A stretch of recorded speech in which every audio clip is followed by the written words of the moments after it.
It's not a great policy because it's going to affect everybody because of the fixed dollar cap. Is there anyone here that's going to be exempt from these, or does this apply to every Australian?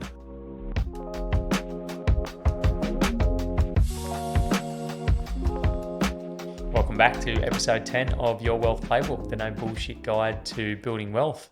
Jared, pretty topical this episode. I think it's a pretty topical one and something that's pretty fresh and just through the House of Reps. So not fully passed, but I think something that probably good that we inform our loyal listeners about. And what is that, Kerrod? Yes, I don't think it affects everybody now. Only 0.5% of the population.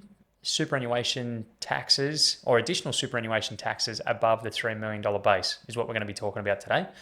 The proposed government, Labor government at the moment, has proposed a new bill that any balances, superannuation balances over $3 million gets an additional 15% tax on the investment earnings each and every year. Now, 0.5% might not sound like a lot of people, but we've also done some modelling on that and what that looks like over working careers and pointing out some of the facts and figures that are associated with this and why this could potentially affect you in the future. So if you're listening to it now and thinking, I don't have $3 million in my super, I'm never going to have $3 million in my super, probably worth listening to because it could affect a lot of Australians as we get older and older, and we'll talk about the why behind that. Yes, Jared, it likely won't affect too many Australians now. Superannuation has only been around for 32, 33 years. What they're proposing now is a fixed dollar at $3 million, not indexed with inflation at 3% or 4% like inflation is at the moment. Just straight hard cap it at $3 million. If you are going to earn $75,000, just a base average wage, $75,000, and it increases at 4%, and your contributions to super, which they are mandated from 1 July, is 12% of your salary. If you just earned $75,000, you did nothing else from ages 20 to 65 when you can access your super. Do you know how much your superannuation balance is at that age? I have no idea. How much would it be? Well, mate, I'm glad you asked. Just going off basics here, we haven't put in that you've shot the lights out with your investments. We haven't put in that it's a super low cost industry super fund or whatever super fund that you choose.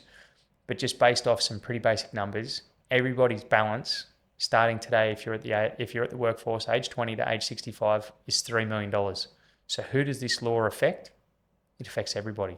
And we have put in 4% in that calculator to allow for the odd promotion or pay rise, because obviously that is higher than the inflation numbers that we would normally model things off. Yes. So if you are listening and thinking, hey, 4% is a pretty good pay rise every year, it's not consistent. There's a reason why we've used that for this exercise. But yeah, pretty startling that it ended up at a total super balance at age 65 of $2.99 million. Yes. So by the time you're looking to get your money, you're going to have to be paying additional tax on that balance, which is, it's not a great policy because it's going to affect everybody because of the fixed dollar cap. It's the same as your taxes, which are at fixed dollar caps each and every year. Once you go over those, because you do have inflation and you do get a little bit of a wage increase, you do go over them. So for this to be fixed for the next 40 years, now I'm not sure if anybody's ever seen the Kerry Packer clip where he's talking around taxes and the tax law in Australia and minimising your taxes. And he doesn't know anybody who shouldn't because you need your head read because the government doesn't spend it too wisely. Yes, that may be true. I tend to agree, but we do have great hospitals, we do have great schools, we do have great roads. We are the lucky country. Not opposed to that. But this now, the Labor government has come through and said it only affects 0.5% of people. Well, that's an outright lie if this continues the way that it's going to continue. One, because they don't change the tax code. Two, it's a fixed dollar cost, and every single Australian that just earns the basic amount, your average wage is $75,000. And if you don't make any additional super contributions, which I'm a big fan of, by the way, but if you do make additional superannuation contributions or you earn over $75,000, you start at over $75,000, your superannuation balance is going to be lots more than $3 million, and it is going to affect you, and you should be worried about it. Is there anyone here that's going to be exempt from these, or does this apply to every Australian? Oh, Jared, I am glad you asked.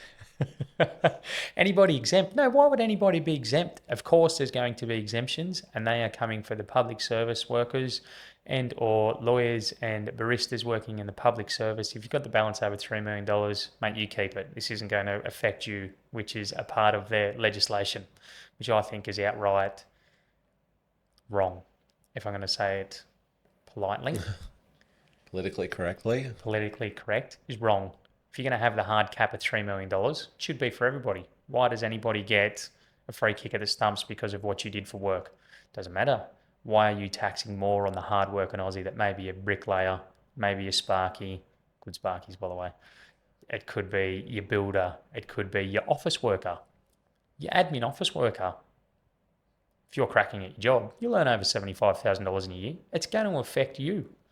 It's going to affect everybody in 40 years' time, which is why I'll say it politely, I hate this policy because it affects everybody. What's the idea of a hard cap of $3 million?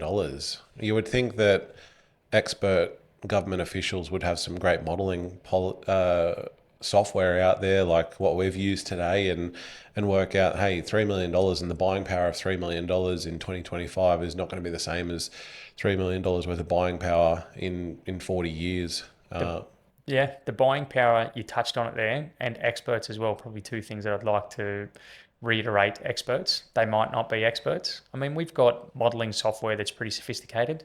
You can get any AI chat bot, Grok, Chat GPT to put in some basic maths if you're not very good at it, and they will crunch the numbers for you. I'm sure they've got this access to the same websites as I do. Hard cap and the borrowing power, or not borrowing power, sorry, your purchasing power. With inflation, the purchasing power of that $3 million in today's dollars is a tick under $1 million. And I'm sure there'd be a lot more super funds that are sitting at that $979,000 balance that we worked out would be the buying power of $3 million then. It'd be a lot more than the 0.5% that's currently sitting over the hard cap currently. Exactly. So if you put that in layman's terms, you're only the $3 million in today's dollars, your buying power is only $1 million, and you're getting additionally taxed on that, on your $1 million, because you've worked hard your entire life and you've got a little bit more money, and they're classing this as taxing the wealthy. No, it's going to tax everybody. And your buying power is only $1 million, and you've got to survive off this. Superannuation scheme was brought in so that there was less reliance. I'll get these words out here in a second. There was less. You're so angry, I cannot speak. There was less reliance on government when you did retire, that you didn't have to worry about the government funding your retirement. You actually had additional savings. So it's forced savings. Now they want to tax the forced savings. And it has always been a pretty tax-friendly environment. Do we know why this has come out of left field as a policy and been introduced? Raising tax revenue for additional spending. Australia is in a black hole at the moment in terms of the government is spending more than they are getting in. So it's an additional way that they can fund their policies, to fund their lifestyle. When I call it lifestyle, the government earns money through taxation and other forms, and they also spend money, through on hospitals and roads and things like that. They're spending more than they earn. You and I, Jared, are big proponents of don't do that. But the government has been doing that and running budget deficits for a long time now. They shouldn't be. So they're trying to raise their revenues. Maybe they should look elsewhere. Maybe cut a little bit of spending might be the better thing to do, instead of pinching pennies off of the everyday working Aussie, because it will affect everybody. And there's also some information in there about taxing unrealized gains within funds. I thought this one was very interesting because the ability to value funds and certain assets within there is going to be costly to Australians as well. And again, with that sliding scale, if you're talking about having a fund that's worth $3 million in 40 years' time, would be the equivalent of having $1 million property in there currently that you would have to be paying tax on those gains. This one is ridiculous. It hasn't passed through the House of Representatives yet, so it's not legislation, but it is on the cusp of becoming legislation. There is talks about it. The Labor government do want to do it. That if you've got specifically an SMSF, I think is the reports at the moment, and you've got property inside that self-managed super fund, and the value of it is $3 million. And as we know, property prices in Australia, if it does go up, you've got an unrealised gain. You haven't realised it because you haven't sold it.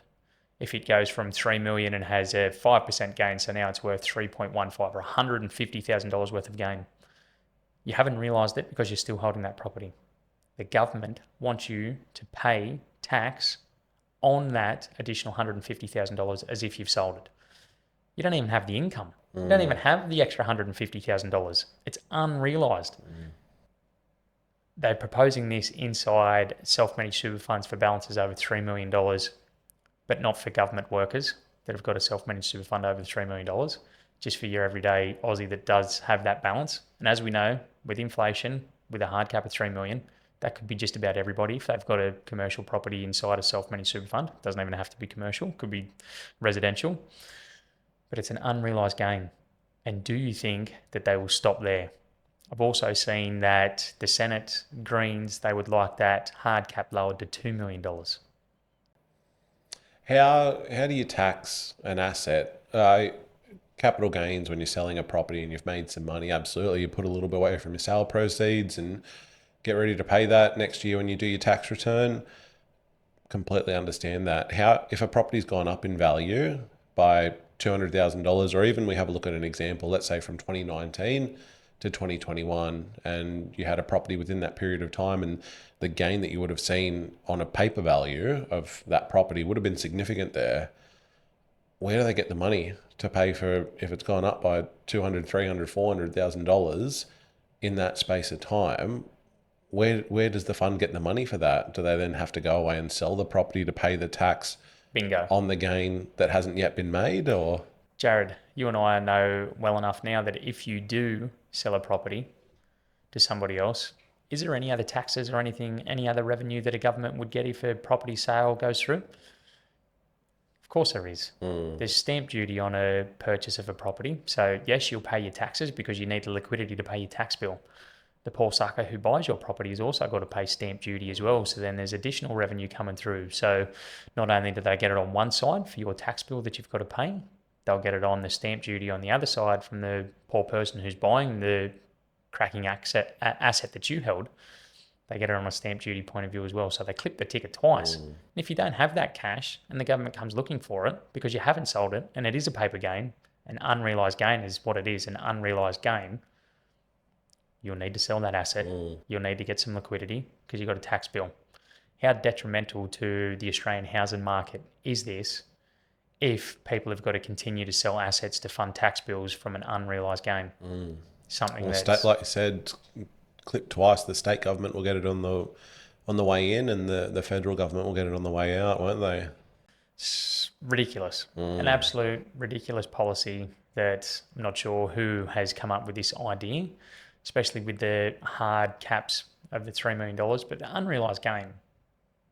Don't know if anybody's got any common sense around what this would do for asset prices and why you would have your money in Australia in the first place if you're going to get taxed on an asset that you've got. Capital is pretty liquid. You can move that around. If your superannuation balance was going to get close to it, you would move it. You would put it into a more tax-effective manner or a more tax-effective base for you. Because you flat out, you wouldn't go and purchase a property that was going to get to that. No. Because property is an illiquid asset. And you can only imagine, as you pointed out, from 2019 to 2021, it could be $500,000 that gain. If you've got tax of $200,000 in a pure cash that you need to come up with, where do you come up with that? You can't come up with that. You'd have to sell the asset to come up with it. So therefore, if you're factoring this in, property is a long-term investment. You just wouldn't buy it. And you'd have to imagine majority of the self-managed super funds would be set up for that, just to hold property. There's obviously going to be other assets and things within there, but the primary reason most people set it up is to buy property. Yeah, a lot of people do to set them up to buy property. So yes, because you can't do that through an industry fund. Funnily enough, a large leakage, well, the majority of the leakage industry funds are to self-managed super funds for that very reason. Aussies love property, and especially if you're a business owner, it can make sense. This is not personal advice. This is general advice only. Please go and seek someone for your personal circumstances. This is not a solicitation to go and set up a self-managed super fund at all. But a lot of people go and do that. They go and buy a residential property or they go and buy a commercial property. And because they've got a little bit more control over their savings, which it is your money, it is your savings, and you can manage that yourself. Horrible policy. It's, yes, inflation, which is what we're talking about here with the no indexation. The inflation is another big thing, that it's the secret tax that keeps everybody poor. Your purchasing power continually decreases if you don't have hard assets. So if you've got cash in the bank, and let's call it $100,000, and inflation runs at 4% for the year, your purchasing power, bushmass here, the next year, 12 months later, is only $96,000. So 12 months prior, you could have purchased $100,000 worth of goods. This year, you can only purchase $96,000 worth of goods because of inflation. You haven't paid tax to anybody. It's just that your money has lost its borrowing power. And you see the horrible charts of your $1 bill from 1900, let's call it, 100 years ago. What your dollar could buy back then: carton of milk, carton of eggs, probably even a little bit of your home mortgage at that time. Now, your dollar, how far does a dollar go these days? Not very far at all, does it? I don't know if you've done your groceries lately, but I've done some groceries lately, mate, yeah. Especially the price of eggs, Jesus. you don't get a lot for under $300, do you? Not on your weekly grocery shop. And if you've got a family, a young family, $300 it'll get you a grocery shop, but you $1. And lollipops these days. Well, the kids love lollipops, and if they come to the shops with me, it's pretty hard to turn down a lollipop for the kids at certain stages, even though Dad's a bit of a stickler for that. Corbin gets me sometimes. But $1 doesn't go far. No. And inflation, if you've got a hard cap, it will eat up that. So in today's dollars, as we called it, under $1 million to have that $3 million target because of inflation. It's a killer. People, to counteract inflation, go and buy real assets such as property, because it works the other way. If you've got debt and you've got $1 million worth of debt and inflation runs at $40,000, you've essentially got 4%. You've essentially got to pay back $960,000. Well, the thing with borrowing for assets is the asset that you're buying is appreciating in value, and the debt, or even if you leave it on interest only payments, that debt's deflating over time. Because like you said rightly, that debt, that dollar figure, is going to be worth less in a year's time. It's going to be worth less in 5 years' time, 10 years' time than what it is at the time that you acquire the asset. So if you go out and buy a property for $1 million and borrow $800,000, that property in 10 years' time will be worth whatever it's worth. Even if you just pay the $800,000 on interest only, that interest only loan will still be $800,000, even if that property's gone up to 1.5, 1.8, whatever that looks like. Yep. So that's how the debt there deflates over time. Yep. You get hard assets that inflate over time in line with inflation, and you get debt because it's basically cash. You get it deflates over time. So it's a trade-off there for people. Definitely not a solicitation to go and get any debt or anything like that. This is not personal advice. I'll say it again. But that's essentially how the game works and how this works. Milton Friedman, I've mentioned him before. He's one of the greatest economists, I believe, in my opinion, and he said it best: inflation comes from government spending. If the government is spending more than they earn, where does their additional dollars come from? Tax. Well, taxes, yes, but it's a little printing press that they've got that they just press that there's an extra zero now in the circulation, and they issue some government bonds and back to you and I, and people go and buy those government bonds, but they basically issue that currency out of thin air to go and pay for their additional, which is inflation, which is what I'm talking about, is your secret tax that's keeping you poor if you're not playing the game that the government's playing. Like through COVID, when we printed off money to keep people afloat. Yes. We saw inflation levels go through the roof. Exactly. You increase the monetary supply that much, inflation's going to go through the roof, and it takes a little while. There's a little bit of a lag effect. Printed all that money in 2020. Everything was locked down. Couldn't get anywhere. Giving everybody money. Giving everybody stimulus checks. People then go and spend that money, bid up the price, and the governments, if you have a look at the charts, the way that they were printing money, it was back to wartime eras. Back in the 40s when they were printing money to go and purchase weapons and ammunition and things like that. So the government spending during 2020 and COVID was virtually like a wartime. But what did that also do to asset prices? You deflate the money, you increase asset prices. It's exactly what we're talking about with this ridiculous policy, $3 million hard cap. It's going to continue. It has continued since 1971 when we come off the gold standard and Richard Nixon took us off the gold standard, well, the US, which everybody basically followed. After that point in time, inflation has continued to run and they've continued to increase the monetary supply in Australia. Therefore, asset prices have continued to rise. Your purchasing power, if you're holding dollars, has continued to deflate.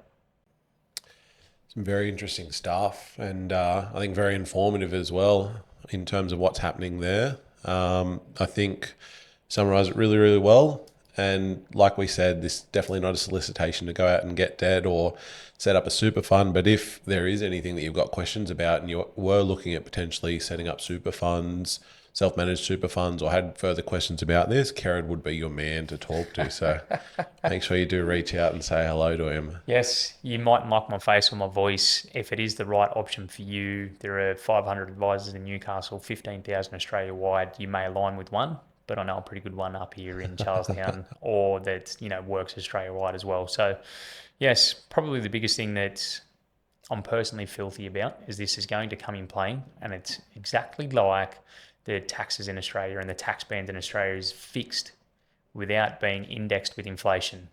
So the harder you work, the more you get taxed, which I think is wrong. I don't mind paying taxes. In fact, I love the ability that if there's sick children or sick people in the world, you can go to the hospital. You don't have to worry about footing a $5,000, $10,000 bill. You can go and get that health care system and the needs that you need. The roads we drive on, there's a couple of potholes every now and then, but generally pretty good. I like the system that we've got in Australia. Could it be done better? Could policies be done better? Man, I'm no politician, but this one doesn't make sense. Maybe you'll have to be a politician to get your gain on your super fund. I'll say it politely. Exempt. No. You would not see me becoming a politician. No. But exemptions for, politicians, I think that's a real kick in the guts for the average Aussie. That's not good, is it? That's not a good look. No, not at all. Little wrap up, pretty topical this session, episode 10. Your superannuation or the proposed superannuation legislation that's coming in for $3 million, the additional taxes, it will affect you. Don't think it won't. It'll affect your kids. Yes. Yes. And it'll affect people in 40 years' time, just your average punter. So we can sit by idle, or we can bring some and shed some light to it. And if you're like me, you might be a little bit outraged. Thanks for tuning in this week. Yes, episode 10, we'll come back. We've got some exciting guests coming on in the next couple of episodes. So it won't be just Jared and I that you've got to look at or listen to. We've got some very exciting guests coming on. Very excited. So make sure you do tune in for those ones. Over the next 4 weeks, we should have people on, which is very, very exciting. So a few people to talk about their journey, about business, about wealth, about family. Going to be some really interesting chats coming up. Lovely. Can't wait. Have a lovely day, weekend, night, however you listen to this. Thank you.